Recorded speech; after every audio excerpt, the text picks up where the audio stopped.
Chapter 15. Just like back when she was a teenager, Pat's time in the Texas art-filled desert oasis of Marfa was short-lived. It's funny, some places just have a predictable effect on you, no matter how many times you visit.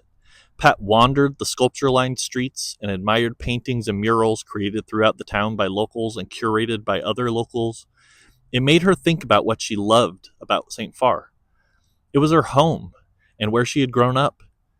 She had a home. She had a community. More than that, she had poured every spare ounce of her soul into St. Farr since she turned 18. The ties created by intentionally planting your roots in a town can't be broken by the sudden arrival of some weird Martian creep. Everyone knows that. She belonged in St. Farr, and frankly, the town desperately needed her if it was going to continue to be a place worth living in.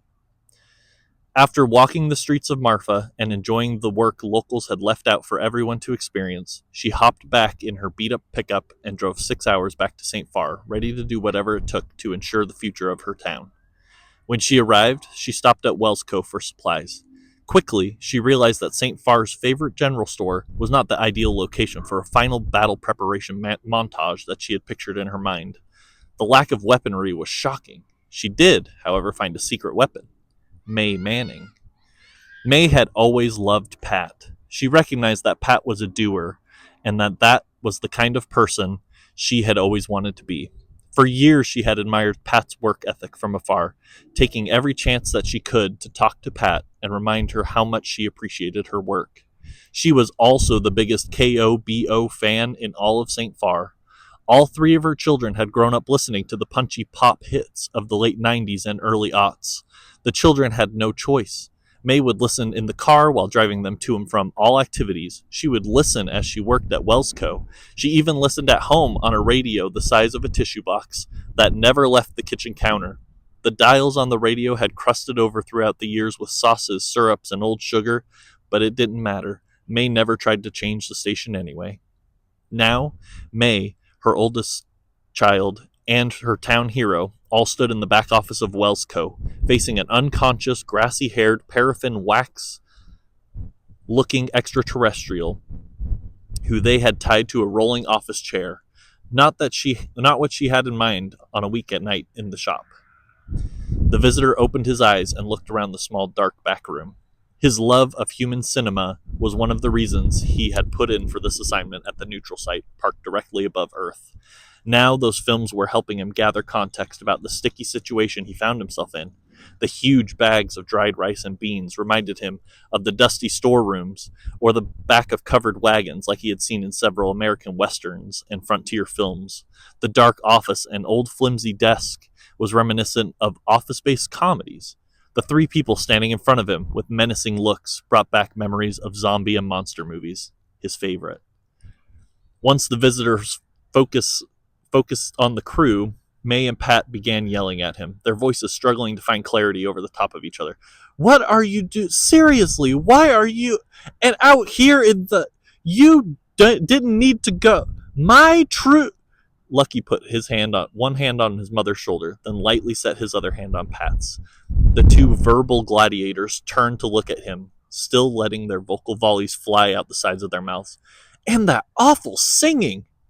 Yeah, seriously! Lucky jumped up and joined the berating. What was that, dude? Pat looked back at the visitor as if she just remembered where she had put her car keys.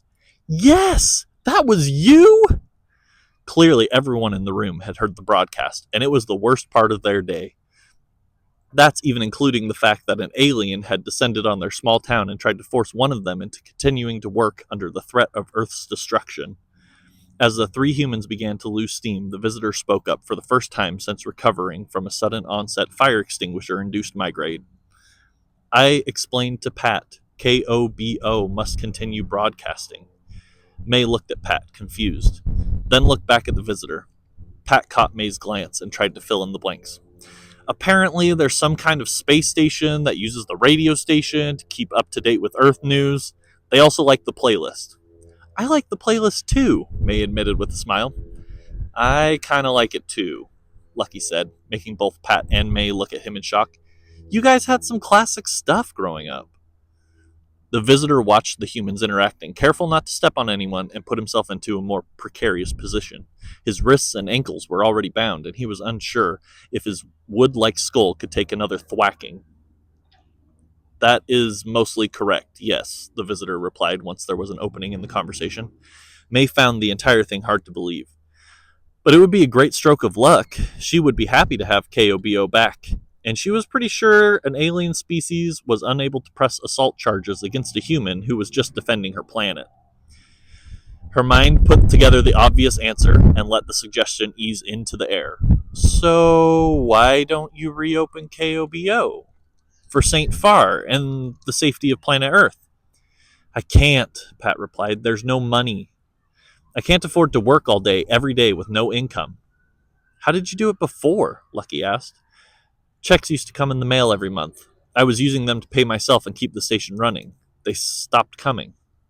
I can fix that, the visitor suggested in a cautious voice. I can even double the amount. How? Lucky asked incredulously, looking at the visitor in disbelief. You couldn't even afford a can of beets, dude. I'm the reason the checks stopped coming. I can fix it. So some intergalactic alien has been spending my money every month, or sending me money every month for my entire radio career? Not exactly. The visitor went on to explain the complex system the Interspecies Space Federation uses to put pressure on the higher-ups of the world's various financial systems.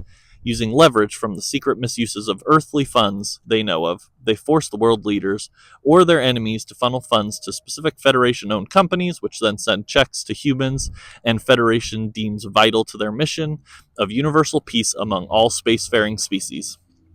After a couple sentences, all three humans had lost themselves in the verbal vomit coming from the visitor. Lucky started thinking about what he might have missed at basketball practice for this little kidnapping mission. He was probably going to have to run laps tomorrow to make up for the absence. May started imagining what kind of dessert she was going to make at home to celebrate saving the world. Classic chocolate cake? Ooh, maybe German chocolate cake. Pat was stuck on the part where the visitor said they leverage the world's financial system. Think of all the incredible things she could build in St. Farr with those resources. They could have a train, or an art center, maybe a real playground in the park. The visitor finished his explanation with a short summary. So, yes, I can make sure you will get checks again.